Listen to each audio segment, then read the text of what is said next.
제가 보기에는 가장 극적으로 평생 업계에서 쌓아온 업력 같은 걸 부정당하고 공격받고 사기꾼으로 몰리고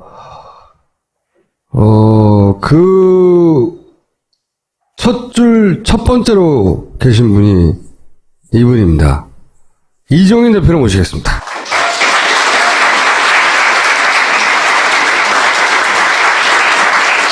JTBC에 나와서 많은 국민들이 이게 무슨 일인가 하고 있을 때 저 배 안에 사람이 살아있을 수도 있다. 이야기를 처음으로 하셨죠. 그렇죠?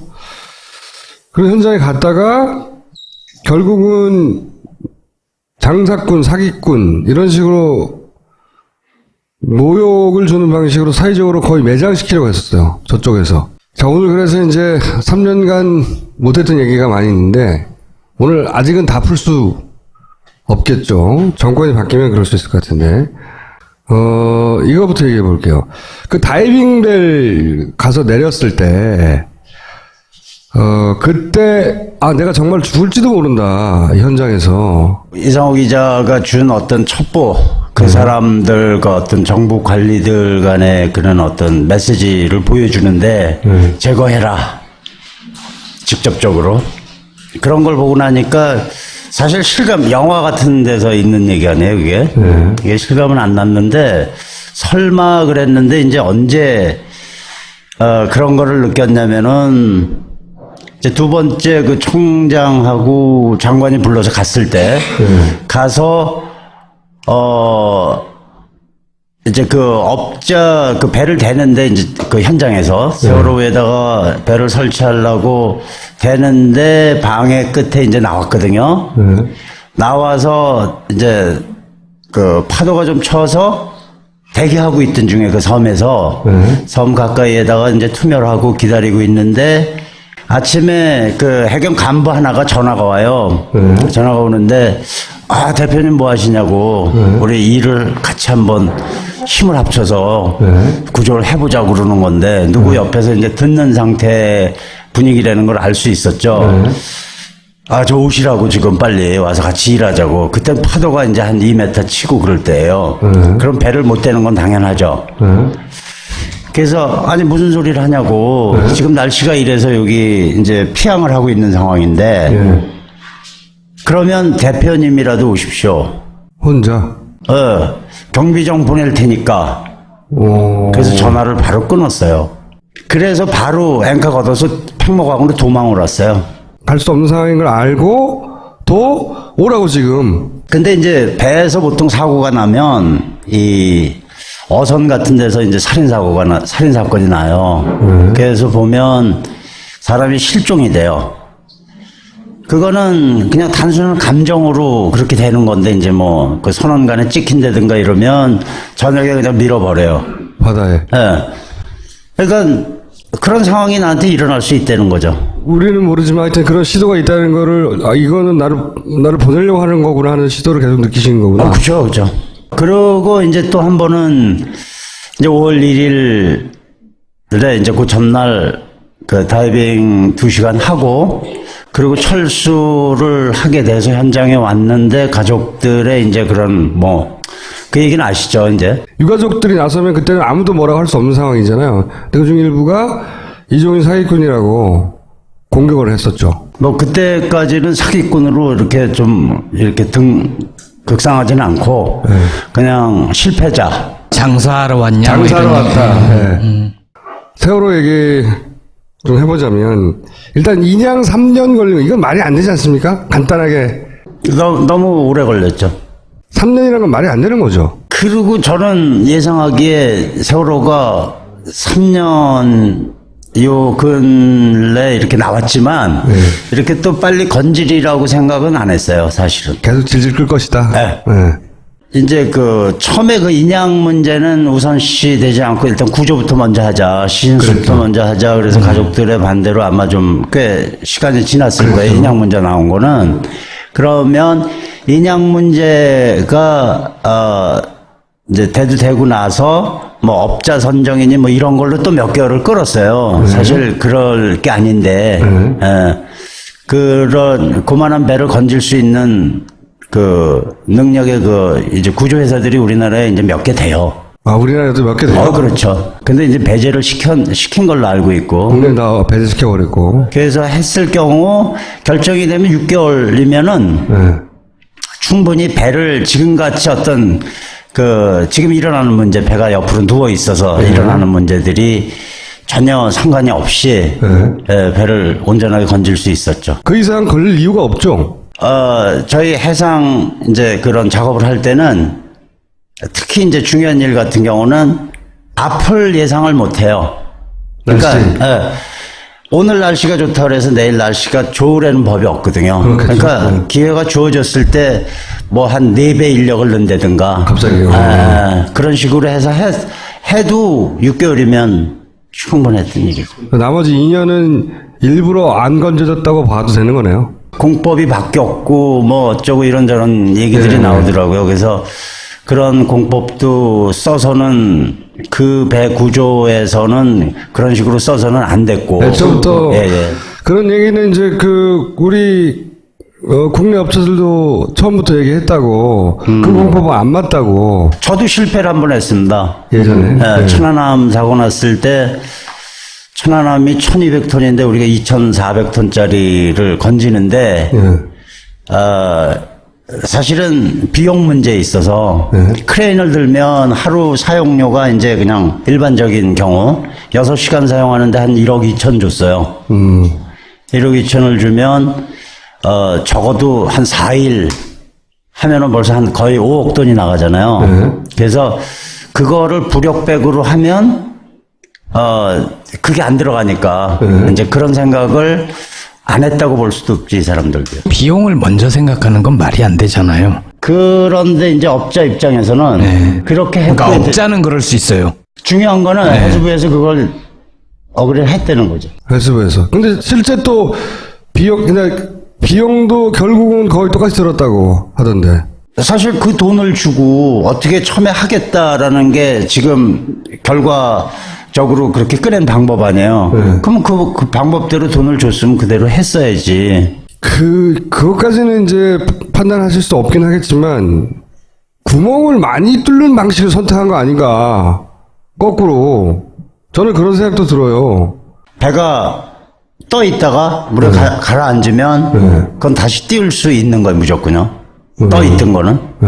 그리고 이제 재료가 강제로 돼 있기 때문에, 철로 돼 있기 때문에 그 와야 로프를 쓰든 체인을 쓰든 그 중량만 분산을 시키면 물론 접촉면이 조금 찌그러지는 건 있어요. 약간. 근데 이제 그 정도는 이제 감수하고 보통 계약을 하죠. 그 선체 보존에 대해서는. 그리고 그런 그 인양할 때 생긴 그런 변형 같은 거는 나중에도 인정이 되니까 조사할 때. 그래서 이제 구멍을 뚫었다라는 거는 배의 어떤 부분, 예를 들어서 배의 어떤, 제가 믿는 바는 그 배가 사고가 난 게 무조건 배에 물이 들어와서 그게 침수가 원인이라고 봐요. 근데 이제 그 구멍을 그런 어떤 공정을 핑계로 내려가서 구멍을 뚫는 거는 이제 전기하고 산소를 이용해서 이제 불어서 산화시키는 거예요. 그래서 이제 철을 잘라내는 건데 그거는 어느 그런 어떤 그 치명적인 부분, 침수의 흔적이라든가. 흔적을 없앨 수가 있죠. 그걸 모르는 거지, 우리는. 그리고 이제 선체를 볼 때 배가 부딪혀서 어떤 사고가 났다면 부딪힌 자국이 있을 거고 근데 그 부딪힌 자국이 모서리로 찍었다면 쑥 들어갔겠지만 둔탁하게 이렇게 해서 큰 어떤 물체가 툭 하고 치고 갔다면 눈에 안 나타나요. 차하고 비교해서 설명을 하자 치면 차가 접촉사고가 있어서 툭 하고 지나갔어요. 그러면은 범퍼가 이만큼이 들어갔다 나왔어도 겉으로 보기엔 멀쩡한 것 같아요. 근데 시간이 지나면서 그 부딪힌 자리에 넓게 이렇게 페인트가 이렇게 해서 조각나는 게 발견이 돼요. 그렇죠. 왜냐면 페인트 자체가 이제 경화됨으로써 이제 떨어지거든요. 처음에 연성이 있다가. 그래서 이제 그런 측면까지도 고려해서 이걸 봐야 되는데, 과연 뭐 지금 그 조사위원들이 그런 쪽으로 얼마나 경험이 있고, 또는 뭐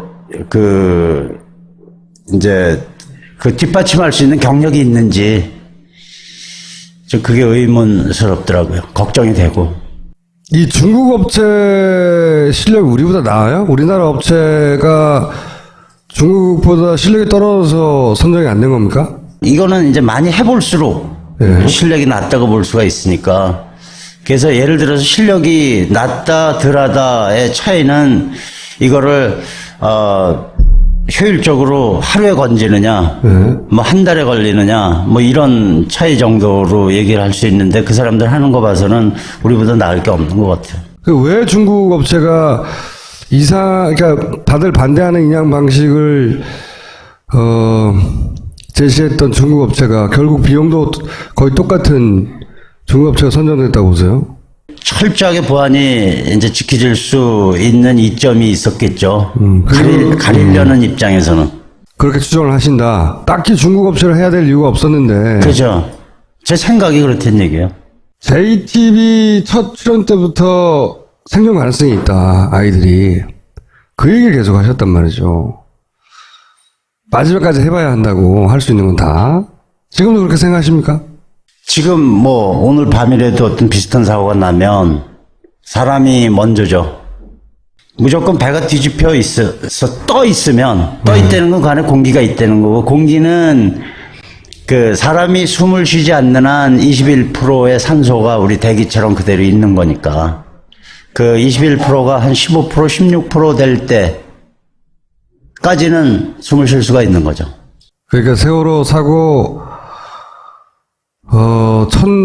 첫날은 무조건 살아 있었다고 보시는 거고. 무조건 살아 있었죠. 무조건 살아 있었고, 한 그 배가 가라앉기 전까지도 살아 있었던 사람이 있다고 봐요. 저는 왜 그러냐면, 바깥하고 사이에 물이 있기 때문에 못 나왔을 뿐이지, 공기 중하고 똑같은 대기압 상태에 있던 애들도 있었을 거예요. 그랬으면 애들도 그쪽에 많이 모여 있다가, 하루도 아니고 이틀도 아니고 3일을 기다렸는데 4일을 기다렸는데 5일을 기다렸는데 안 와. 그거 어떻게 해요? 거기서 나오지 못하는데. 아이가 너무 깨끗한 상태로 나왔기 때문에 틀림없이 오랫동안 생존하고 있었을 것이다. 이제 그 학부형 중, 그 유가족이죠. 학부형 중에 하나가 이제 자기 자식이 올라오는데 거의 2달 이후에 이제 발견이 돼서 올라왔어요. 그래서 이제 그 애들이 올라올 때마다 확인을 하느라고 200여 구를 본 거예요. 봤는데 지금 말씀하신 그 아이는 얼굴이 너무 깨끗하게 나왔어요. 같은 2달인데. 마치 엊그제 죽은 애처럼.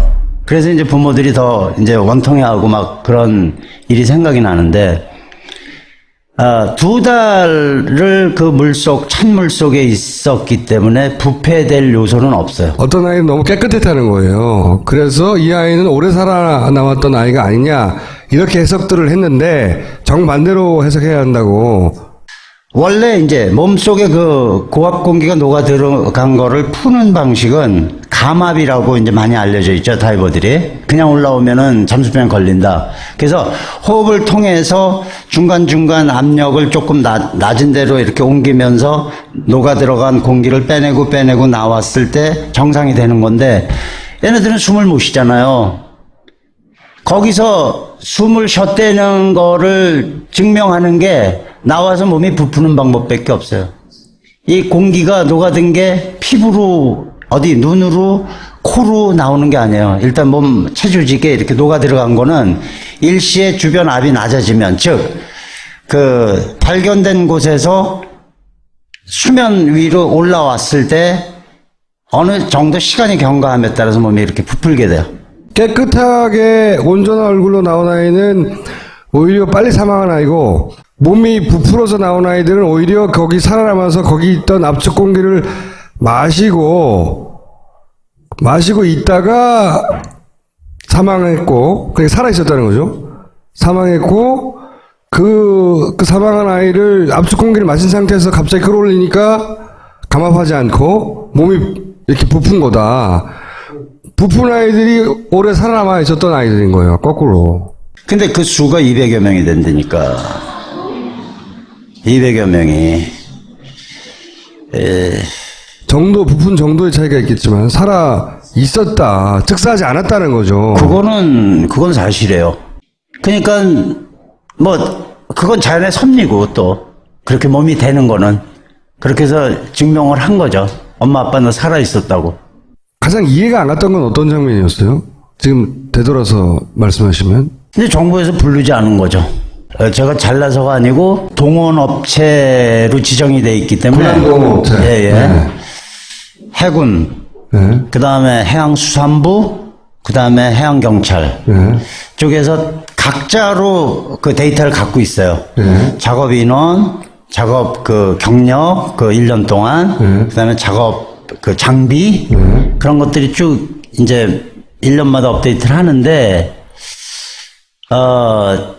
그래서 저는 당연히 연락이 올 줄 알았죠. 해경도 만약에 그 배 속에서 생존자가 있고 구해내려면 당연히 다이빙벨이 필요하다는 것도 알고, 그리고 그 업력도 있고, 그리고 1급이고, 제가 알기로는 1급인데, 그러면 당연히 나한테 연락을 와야 되는데, 저 조난의 경우라면 왜 연락이 안 오지? 거기서부터 이상해졌다는 거군요. 그죠. 구조를 안 하고 못 하게 했죠.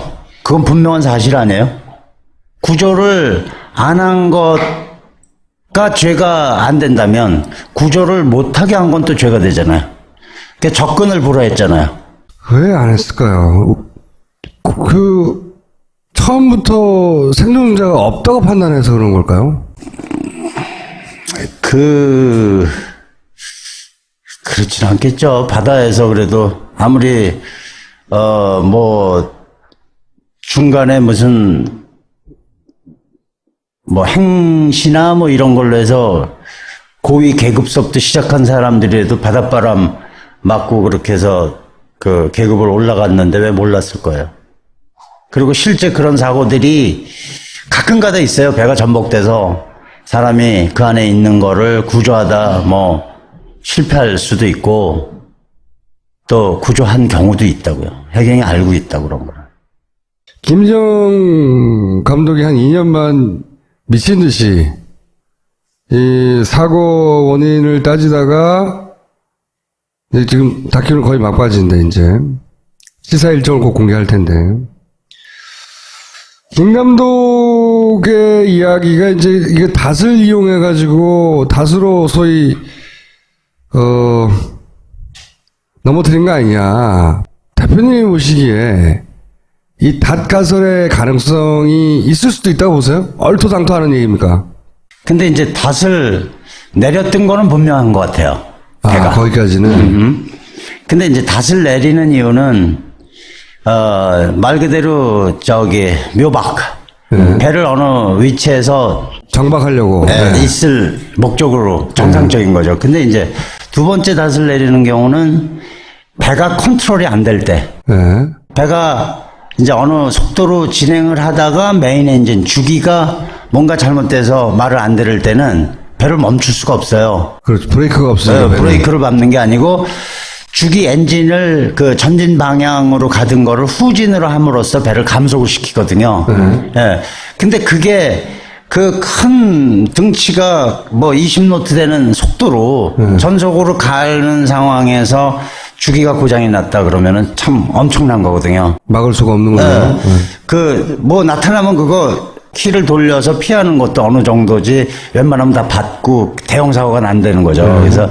그래서 이제 그럴 때 이제 닷을 놔요. 닷을 길게 놓지 않고 이 바닥에 비껴졌다 걸렸다 할 정도로 이렇게 짧게. 그래서 김 감독님이 보여준 항적도 해군이 지그재그로 돼 있고 정부에서 발표한 거는 지그재그 부분이 생략이 돼서 이거는 잘못될 수도 있다 이런 식으로 했고, 그 다음에 브라이스호에서 얘기한 제2 지점의 위치 그런 걸 해봤을 때는 그걸 종합해서 이제 데이터를 봤을 때는 예, 봤을 때는 배를 멈추려고 예. 앵커를 떨어뜨려서 그렇게 해서 선원들은 최선의 노력을 한 것 같아요. 김 감독은 그렇게 해가지고 결국 걸려서 넘어지게 했다는 건데 그것까지는 모르겠고 분명한 건 닷을 사용한 것 같다. 닷을 사용해서 넘어뜨린 거는 그거는 말도 안 되는 소리고 말도 안 된다고 있을 수 생각하시고. 없는 얘기고 뭐하고 똑같냐면 이 가면서 배를 급 우연타든 좌연타든 한쪽으로 틀어서 배가 넘어졌다는 얘기하고 똑같은 얘기예요. 그러니까 여기까지만 동의하시는 거군요. 지금 정부에서는 뭐 닷을 사용했다 이런 얘기는 전혀 없는데 전혀 지그재그로 이제 항적이 나온 것은 닷을 걸어서 퉁퉁퉁퉁 이렇게 걸렸던 항적인 것 같다. 쭉 끌리다가 돌출 부위가 있어서 배가 걸려요. 네. 그러면 가다가 힘을 받으니까 한쪽으로 틀어져요. 네. 툭. 네. 틀어졌다가는 이게 비껴져요. 네. 그러면 가던 타력에서 또 진행을 해요. 네. 그러면서 배가 감속이 되는 거죠. 항적으로 봐서는 닷은 사용한 것 같다. 예, 그렇죠. 거기서 활 꺾어서 넘어진 거는 무슨 이유라고 보시는 겁니까? 넘어진 거는 거기서 넘어진 게 아니고 이 배에 물이 들면은 한쪽으로 기울기 시작해요. 아, 물이 들어왔기 때문에 침수가 그쵸. 구멍이 났다 어딘가에. 예, 예. 바닥 쪽에서 물이 들어오기 시작해서 그거를 처음에는 제가 생각하기에는 보통 그 살면서 일어나는 일들인데 이거 정도면 저희가 해결할 수 있습니다라고 보고를 하고 조치를 하다가 걷잡을 수 없이 이게 들어오는 양이 많아져요. 보통 물이. 그래서 배를 포기하게 되고 가라앉히고 그렇게 되는데 그런 식으로 하다가 이 배가 이제 물이 들면은 이게 평평하다 그래서 그냥 차분히 올라오는 게 아니고 한쪽으로 모이게 돼 있어요. 그럼 점점 이게 심해져요. 그러면 배가 어느 정도 침수가 되면 배 옆으로 들어올 요소가 많아요. 그 배를 세월을 이렇게 보면 그런 그 객화선들 보면은 이 위에만 창문이 있고 문이 있고 사다리 타고 올라가는 거로 돼 있는데 사실은 그 사다리 밑에 쪽에도 그 평상시 그 서비스 보트라 그래서 그 배에 무슨 물건을 뭐 공급을 하고 아니면 엔지니어가 타고 들락날락 하게끔 수면 가까이에 문이 있어요. 수면 가까이에. 그러니까 자동차가 타는 데크에 문이 있다는 거죠. 그래서 물이 어느 정도 들어와서 그 데크 상태에 수밀 상태가 시원치 않거나, 그 다음에 이제 그 뒤쪽 램프, 자동차를 실으려고 내리는 발판, 그거에 올렸을 때는 원래 올렸을 때 이 수밀 패킹이 돼 있어서 완전하게 이렇게 닫게 돼 있어요. 황천시에도 물이 안 들어오게. 근데 이제 그 발판의 상단은 항상 수면보다 높아요. 높은데 어떤 이유든 침수가 시작해서 그 워터 레벨이 그쯤 되면 그 다음에 거기가 부실했다 하면 들어오는 양은 엄청나게 되죠. 그러니까 급격하게 기우는 거고, 그래서 화물들이 무너지는 거고, 그렇지. 세상에 어떤 화물선이 급 우연타, 급 좌연타 했다 그래서 배가 넘어간다 그러면은 세상에 떠다니는 배가 없어요. 정부의 발표는 우연타를 했는데 배가 넘어갔다는 거죠. 그 평형수 문제라든가 과정 문제라든가 이런 이유로 그건 있을 수 없다고 보시는 거군요. 일단 정부 발표는 말이 안 된다. 말이 되는 게 별로 없었어요. 근데 그 닷이 지금 없잖아요. 잘라가지고 보관하고 있다고 해요. 그 세월호라는 배는 통상적으로 이제 어느 배나 좌연우연 앵커가 이렇게 있어요. 닷을 이렇게 차고 다녀요. 비상시가 아니면 안 쓰는 거예요. 그리고 평상시에 제주 인천을 왔다 갔다 하면서 제주항에 입항하기 전에 대기하십시오. 그래서 이렇게 내리는 그런 노선이 아니에요. 자기 자리가 있어. 닷을 내릴 일이 없다. 일이 없는 배요. 아. 그러니까 페인트 칠한 게 그대로 있다는 거죠. 그 닷은 주철로 돼 있어요. 녹여분. 그러면 그리고 둔탁하게 돼 있고. 그러면 그게 돌이고 뭐고 뭔가 넘어갔다면 그 닷의 차이가 있어요. 그 페인트가 처음엔 벗겨져서 이게 티가 안 나지만 그 바다에서 물속에 안 집어넣어도 물 밖에 그 염기나 이런 것 때문에 거기가 특별하게 녹이 난다고. 그 닷은 사용됐는데 다시 올라갔잖아요. 누군가 올렸죠. 누가 올렸단 말이에요. 그것도 이상한 거예요. 생각해보면 그 비상시에 닷을 사용했으면 그냥 닷을 올릴 겨를이 없잖아요, 지금.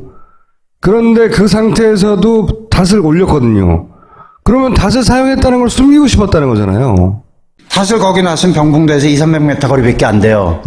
그럼 어선들 그 조그만 어선이라도 20~30명 태우고 한 뭐 10대 번 왔다 갔다 하면은 다 살려. 그죠? 닷을 놓은 것까지는 좋은 뜻이었어요. 그렇게 해석하는데. 네. 근데 다시 닷을 끌어올렸어요. 근데 그러면 닷을 올리는 게 누가 한 사람이 슬쩍 가갖고 이렇게 영차영차해서 둘이 가서 셋이 가서 영차영차 하는 게 아니에요. 단추 하나 기계를 누르면 써야 돼, 기계를. 기계를 쓰고 혼자서도 안 돼요. 네. 그래서 일단은 2명 이상의 사람이 그 닷을 올리는데 참여를 했을 거고 지시를 받았을 거고 닷을 올리자마자 배는 그 침몰 지점으로 유유히 조류에 따라서 흘러가요. 그 넘어진 지점이 아닌 곳으로 떠내려가기 위해서 닷을 끌어올렸을 것이다. 기관실에 물이 찼다는 거는 벌써 배가 5도고 뭐 몇 도고 기울어진 상태. 기울었으면은 거기서 애들을 갖다 그 가까운 데로 보낼 생각을 했어야 되는데. 당연히 그때 나가라고 했어요. 다. 근데 누구 지시로 네. 그 선원들의 결정은 아니에요, 그거는. 하도 이해가 안 가시니까 이제 그렇게 생각하시는 것 같은데 저는 이제 드러나는 것만 가지고 전문가 의견을 듣고 싶은 건 닷은 사용됐을 가능성이 높은가? 높다. 침수되었을 가능성이 높은가? 높다. 아니, 가능성보다는 침수밖에 없어요. 그런데 사용한 닷을 끌어올렸다는 게 이상한 거예요. 긴박한 상황에서 닷을 사용했어요. 그럼 그거 언제 끌어올리고 있어요? 배 절단하는 문제는 어떻게 생각하세요? 이거 지금 해수부에서는 뭐 빨리빨리 처리하려고 갑자기 3년 동안 느릿느릿하다가 갑자기 막 배 빨리 절단하고 막. 근데 절단을 하면 쉽죠. 절단 안 한 상태에서는 뭐 얘기했지만 배폭이 22m인데 22m면은 뭐 어디 신문에는 뭐 9층 높이가 된다 그래요. 그러니까 우리가 배가 정상적으로 있을 때는 통로가 팔을 이렇게 피고 지나가도 돼요. 둘이 서로 인사하면서 이렇게 지나가도 되는데 이게 옆으로 됐다. 그러면은 이 좁은데 이렇게 깊게만 있는 거예요. 그렇죠. 그러니까 사다리 타고 내려가서 일을 하라고 그래야죠. 그걸 자르면 안 되지. 지금 와서. 두 가지 목적이잖아요. 하나는 수습을 제대로 하고, 그 다음에 사고 원인을 파악하자는 거잖아요. 그래서 이렇게 힘들게 한 건데, 이렇게 해놓고 잘라버리면 자르는 위치에 그 미수습 수위가 없다는 보장이 없잖아요. 그리고 이렇게 잘라버리면 사고 원인을 파악하는데 어렵지 않습니까? 뭔가 이렇게 해서 불을 대면은 뭐 거기만 되나요? 하다 보면. 불똥이 튀고 이쪽에서 뭐가 이렇게 해서 잘랐다 그러면 또 자세히 봐서 아 요거 못 잘랐네 하면 더 자를 수도 있는 거고. 근데 뭐 지금 접근을 못하게 하니 뭐 벌써 이루어지고 있는지도 모르죠. 왜 나는 참 이상한 게 그런 사고가 나면 그게 무슨 군사 비밀이에요? 아니면 무슨 뭐 맞아요. 왜 뭐 200야드 100몇 메타 그 접근 저 제한을 두냐고요. 500m 뭐 이런 식으로. 유가족들도 저도 절대 못 오겠죠. 3년 동안. 뭐 사실은 우리도 배 건질 때 해경이 그 호버크래프트 타고 왕 하고 와요. 그럼 야, 배 대지 마 그럼 못 되게 해. 그거는 좀 이렇게 귀찮다 이거죠. 작업하는데 와갖고 이렇게. 그런 의미인데. 예. 근데 이거는 아니지. 그 자체도 정말 저 이해가 안 가요, 사실. 세월호는 사고부터 그 3년간 내내 그리고 지금까지 다 이해가 안 가요. 그렇죠. 사실은 이민 가려고 하셨죠. 왜냐하면 나 잘못한 게 뭐 있다고 사기꾼이라고 하고 막 그리고 욕 먹고 그러니까 돈 벌려고 갔다가 실력이 안 돼서 실패한 사기꾼 이런 프레임을 짰거든요. 딱 그걸로 공격했어요. 제가 이제 좀 양심이 있는 사람 측에 속해서 어디 가서 물건을 사면 뭐 그 얘기도 전에 어디서 했어요. 한 30몇만 원어치를 샀는데 아줌마가 8만 원이래요. 그래서 8만 원을 주고 왔어요. 영수증 받아갖고. 오다가 보니까 30몇만 원이 넘는 거예요. 근데 저는 화가 났어요. 다시 갔어 거기 차 돌려서 가갖고 들어가면서 아줌마 장사 어떻게 하는 거냐고 반말 비슷하게. 왜냐면 나는 주러 온 사람이니까 좀 처음에 기분 나쁘게 해도 괜찮을 것 같아서.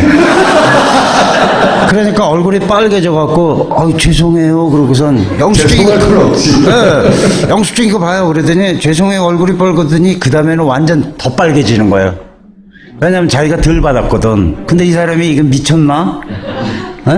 자기가 8만 원밖에 안 받았는데? 그래서 이거 팔아서 얼마 남는지, 아줌마 무슨 생각해서 그런지 모르지만, 그거 돈 1, 20만 원에 내가 이 동네를 못 오게 만들려고 그러는 것 같은데, 네. 시비를 참 특이하게 거시네요.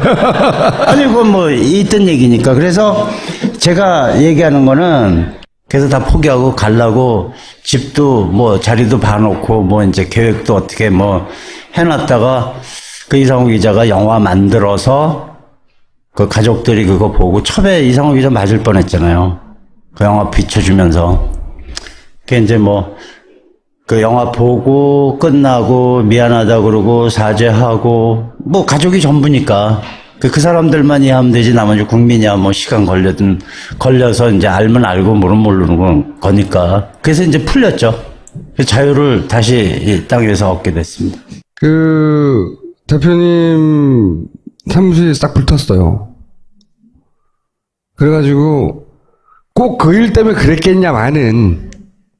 그래서 20 몇 년 동안 그 쌓은 데이터, 그 다음에 그 장비 싹 불탔죠. 저희 국가기관 조사기관 국과수 그 다음에 화재감식반이 와서 내린 결론은 원인 불명.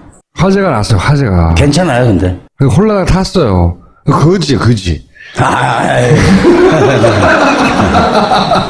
기록도 없고 장비도 없고 이제 아마도 이제 정권이 교체되면 세월호 특검을 하겠죠. 꼭 해야 된다고 생각하고. 그리고 그 특검이 이루어지면서 아마 공식적으로 세월호 관련해서 명예가 회복돼야 할 첫 번째 줄에 계신 분이라고 저는 생각합니다. 오늘은 여기까지 하고, 혹시 오늘 꼭 하고 싶었는데 못한 얘기 있으십니까?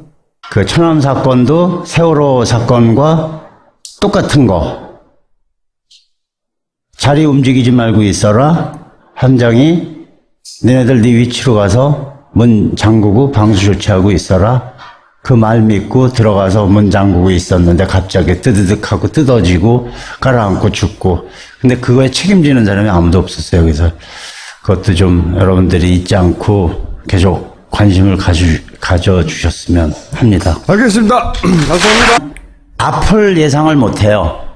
그러니까 오늘 날씨가 좋다고 해서 내일 날씨가 좋으라는 법이 없거든요. 그렇겠죠. 그러니까 기회가 주어졌을 때 뭐 한 4배 인력을 넣는다든가. 갑자기요. 그런 식으로 해서 해도 6개월이면 충분했던 일이죠. 나머지 2년은 일부러 안 건져졌다고 봐도 되는 거네요. 공법이 바뀌었고 뭐 어쩌고 이런저런 얘기들이 나오더라고요. 그래서 그런 공법도 써서는 그 배 구조에서는 그런 식으로 써서는 안 됐고. 애초부터 예. 그런 얘기는 이제 그 우리 국내 업체들도 처음부터 얘기했다고. 그 공법은 안 맞다고. 저도 실패를 한 번 했습니다. 예전에. 예, 천안함 사고 났을 때 천안함이 1200톤인데 우리가 2400톤짜리를 건지는데 사실은 비용 문제에 있어서 크레인을 들면 하루 사용료가 이제 그냥 일반적인 경우 6시간 사용하는데 한 1억 2천 줬어요. 1억 2천을 주면 적어도 한 4일 하면은 벌써 한 거의 5억 돈이 나가잖아요. 그래서 그거를 부력백으로 하면 그게 안 들어가니까 이제 그런 생각을 안 했다고 볼 수도 없지, 이 사람들도. 비용을 먼저 생각하는 건 말이 안 되잖아요. 그런데 이제 업자 입장에서는 그렇게 했고. 그러니까 업자는 그럴 수 있어요. 중요한 거는 해수부에서 그걸 어그리를 했다는 거죠. 해수부에서. 근데 실제 또 비용도 결국은 거의 똑같이 들었다고 하던데. 사실 그 돈을 주고 어떻게 처음에 하겠다라는 게 지금 결과적으로 그렇게 꺼낸 방법 아니에요. 그러면 그 방법대로 돈을 줬으면 그대로 했어야지. 그것까지는 이제 판단하실 수 없긴 하겠지만, 구멍을 많이 뚫는 방식을 선택한 거 아닌가. 거꾸로. 저는 그런 생각도 들어요. 배가 떠 있다가 물에 가라앉으면 그건 다시 띄울 수 있는 거예요, 무조건요. 떠 있던 거는.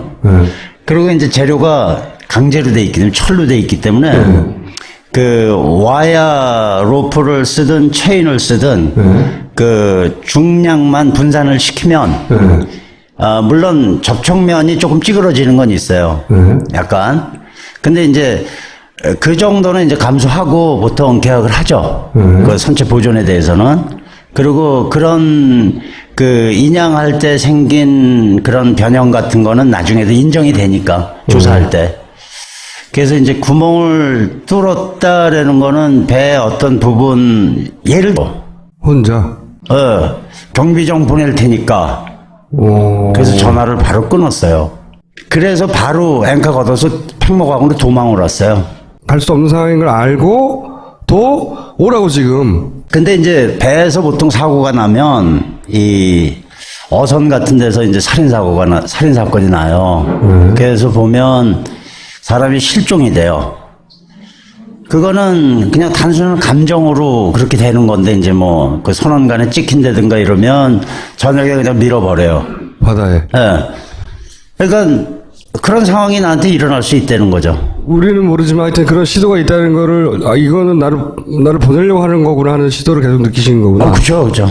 그러고 이제 또 한 번은 이제 5월 1일에 이제 그 전날 그 다이빙 2시간 하고 그리고 철수를 하게 돼서 현장에 왔는데 가족들의 이제 그런 뭐 그 얘기는 아시죠, 이제? 유가족들이 나서면 그때는 아무도 뭐라고 할 수 없는 상황이잖아요. 그중 일부가 이종인 사기꾼이라고 공격을 했었죠. 뭐 그때까지는 사기꾼으로 이렇게 좀 이렇게 극상하지는 않고 그냥 실패자. 장사하러 왔냐? 뭐 장사하러 이런 왔다. 네.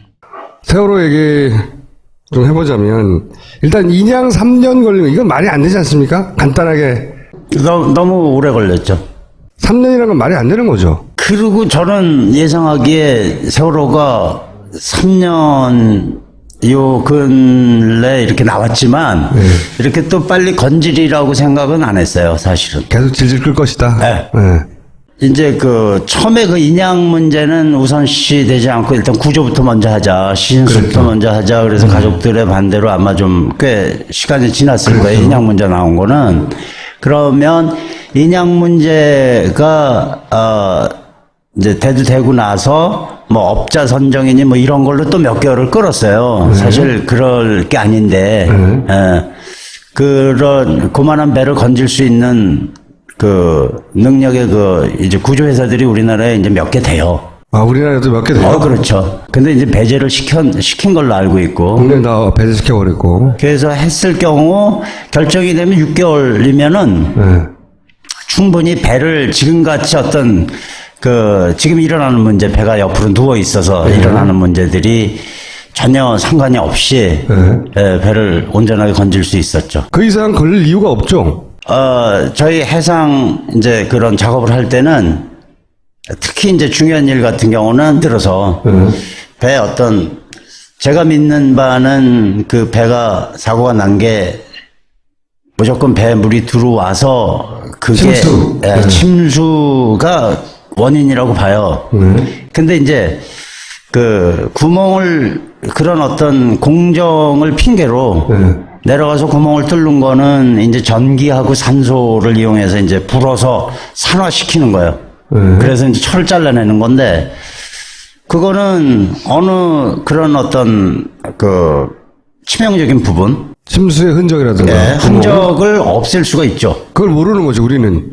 그리고 이제 선체를 볼 때 배가 부딪혀서 어떤 사고가 났다면 부딪힌 자국이 있을 거고 근데 그 부딪힌 자국이 모서리로 찍었다면 쑥 들어갔겠지만 둔탁하게 이렇게 해서 큰 어떤 물체가 툭 하고 치고 갔다면 눈에 안 나타나요.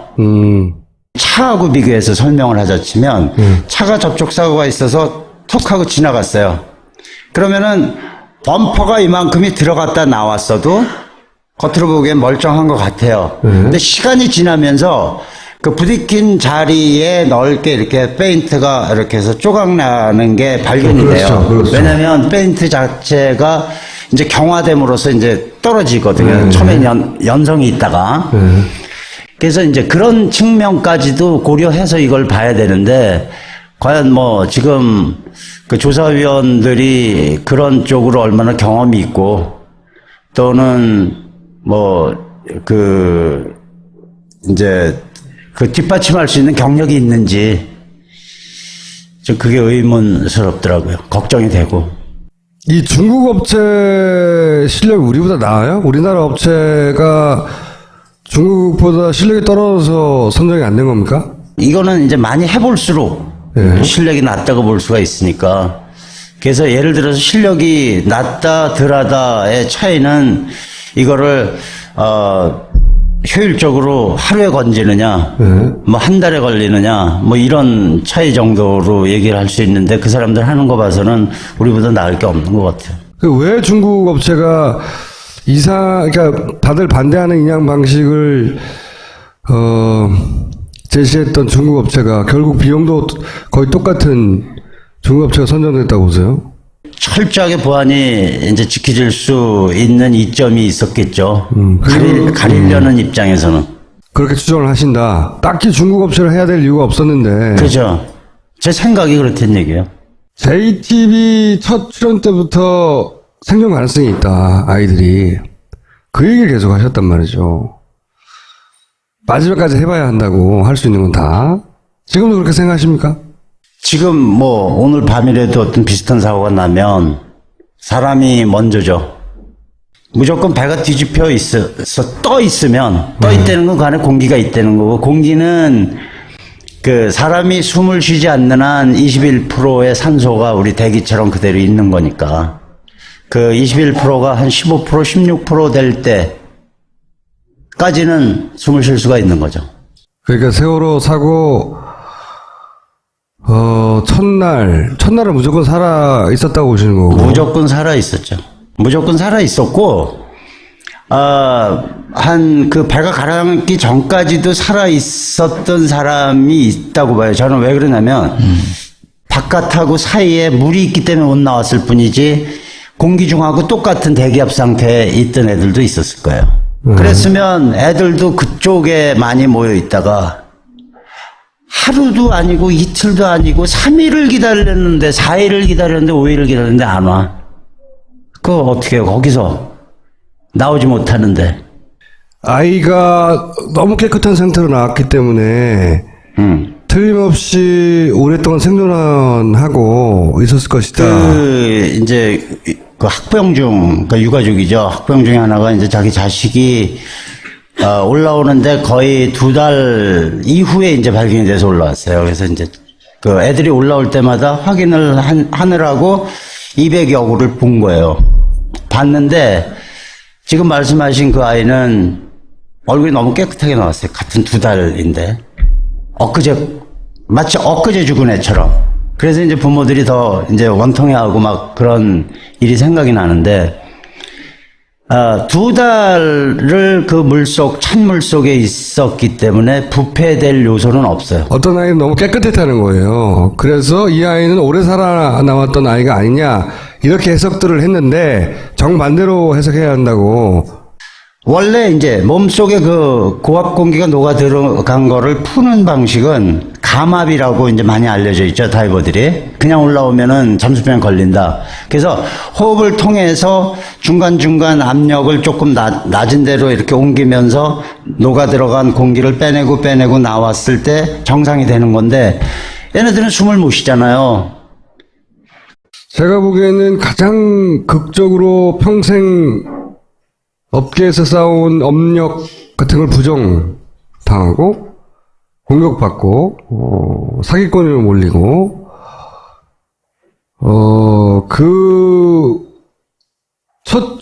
첫 번째로 계신 분이 이분입니다. 이종인 대표를 모시겠습니다.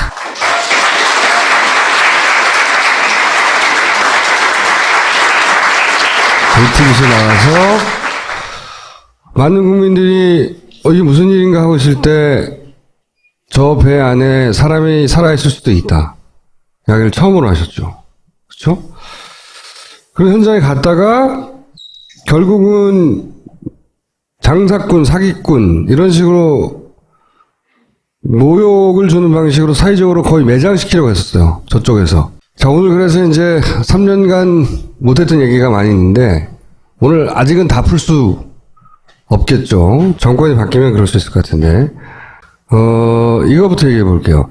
그 다이빙벨 가서 내렸을 때, 그때, 내가 정말 죽을지도 모른다, 이 현장에서. 이상호 기자가 준 어떤 첩보, 그 사람들과 어떤 정부 관리들 간의 그런 어떤 메시지를 보여주는데, 제거해라. 직접적으로. 그런 걸 보고 나니까, 사실 실감, 영화 같은 데서 있는 얘기 아니에요, 그게? 이게 실감은 안 났는데, 설마 그랬는데, 이제 언제, 그런 거를 느꼈냐면은, 이제 두 번째 그 총장하고 장관이 불러서 갔을 때, 가서, 이제 그 업자 그 배를 대는데 이제 그 현장에서 세월호에다가 배를 설치하려고 대는데 방해 끝에 이제 나왔거든요. 나와서 이제 그 파도가 좀 쳐서 대기하고 있던 중에 그 섬에서 섬 가까이에다가 이제 투명을 하고 기다리고 있는데 아침에 그 해경 간부 하나가 전화가 와요. 전화가 오는데 대표님 뭐 하시냐고 우리 일을 같이 한번 힘을 합쳐서 구조를 해보자고 그러는 건데 누구 옆에서 이제 듣는 상태 분위기라는 걸 알 수 있었죠. 저 오시라고 지금 빨리 와서 같이 일하자고. 그땐 파도가 이제 한 2m 치고 그럴 때예요. 그럼 배를 못 대는 건 당연하죠. 그래서 아니 무슨 소리를 하냐고. 지금 날씨가 이래서 여기 이제 피항을 하고 있는 상황인데 그러면 대표님이라도 오십시오.